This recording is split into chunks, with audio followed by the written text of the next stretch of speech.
Welcome top news today. The contract Stormy Daniels signed just before the 2016 election with Donald Trump lawyer Michael Cohen to keep her mouth shut about a tryst with the candidate is now available for lawyers and bystanders to study. Now, in the wake of Weinstein, MeToo and Donald Trump, anecdotal evidence suggests that Daniels is not alone in abandoning the non-disclosure agreement (NDA). Women are more inclined to bust out of agreements that offered them cash in exchange for silence about sexual activity, abuse or harassment. "I agree that more and more NDAs are being violated post-Weinstein," said prominent feminist and California attorney Gloria Allred, who brought a defamation suit against Trump on behalf of one of the women, Apprentice contestant Summer Zervis, whom Trump called a liar for accusing him of sexual harassment.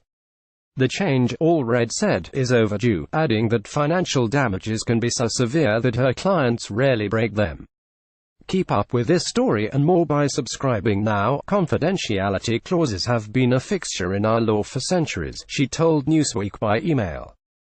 "They have been challenged by the courts and, with some exceptions, have been generally upheld.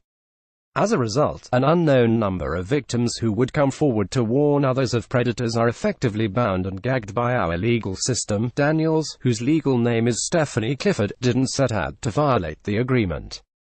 A chain of public revelations starting earlier this year led to her lawsuit, which details the NDA. A January Wall Street Journal report that Trump lawyer Michael Cohen had paid Daniels $130,000 in late October 2016, weeks before the election. In Touch Weekly's publication of a transcript of a 2011 interview with Daniels and watchdog group Common Cause's complaints to the Federal Election Commission and the Department of Justice, alleging that the hush money was an unreported Trump campaign expenditure. Daniels' lawsuit, filed Tuesday, includes details of her NDA effectively breaking the agreement. The contract she signed also says that she may owe damages of $1 million to Trump should she break it. She now argues that the agreement was invalid because Trump never personally signed it. In busting an NDA, Daniels joins a growing list of women who are daring the courts to enforce liquidated damages in such agreements. Former Fox booker Lori Loon broke a $3.15 million severance contract in 2016 to reveal decades of sexual harassment by Roger Ailes, who was Fox News CEO. Zelda Perkins, a former Harvey Weinstein assistant who'd witnessed the producer assaulting a colleague, spoke up in defiance of a confidentiality clause last fall.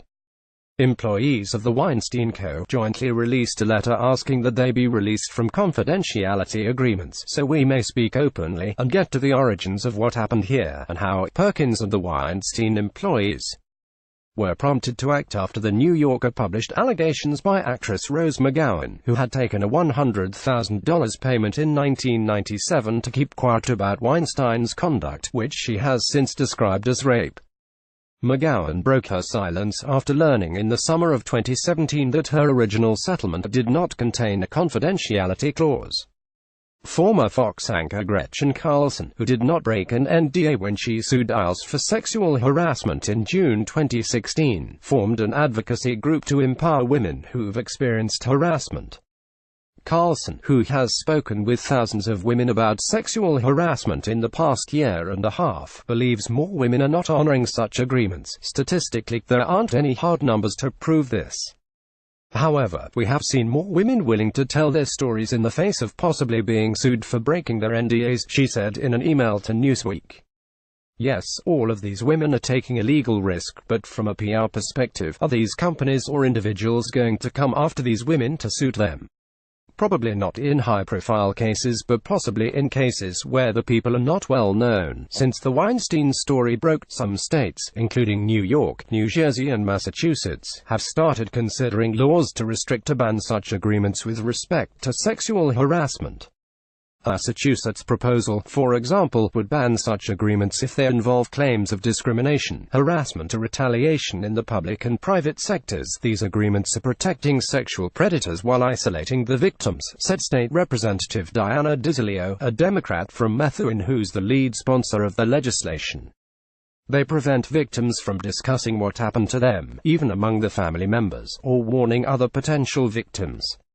Federal legislation that would hinder the enforcement of NDAs has also been introduced. The Trump Organization has relied on the agreements to silence dissenting or angry ex-employees for decades, with a document so draconian that one lawyer compared it to what you would expect to sign if you were a nanny to Angelina Jolie and Brad Pitt's children. The practice is not uncommon among other American businesses either.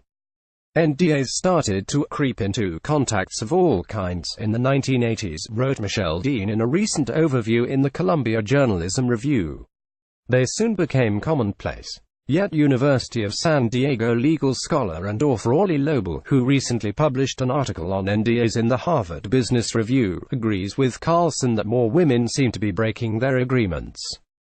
I do think there are more challenges now to NDAs, and I think public policy agencies and the judiciary are more open to not enforcing these contracts when there is a public interest to know, she said.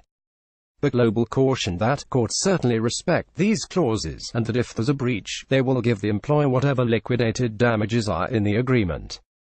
Lobel and other attorneys agree that it's too early to tell whether average women dealing with non-celebrity abusers and harassers are defying confidentiality clauses at the same rate. It is more important to transform the workplace than to settle, Lobel said. Shedding light on this is important. And, she added, all the silence serves to maintain the status quo as far as workplace harassment is concerned.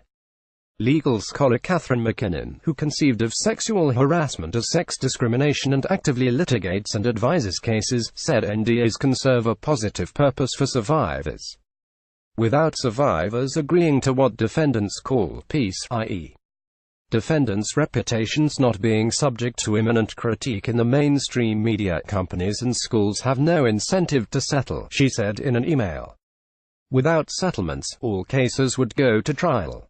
If all go to trial, even more will not be reported, because trials are so frequently abusive, and survivors of sexual assault know that, McKinnon continued. In other words, silence is the main thing of value victims have to exchange for ending the dispute short of trial.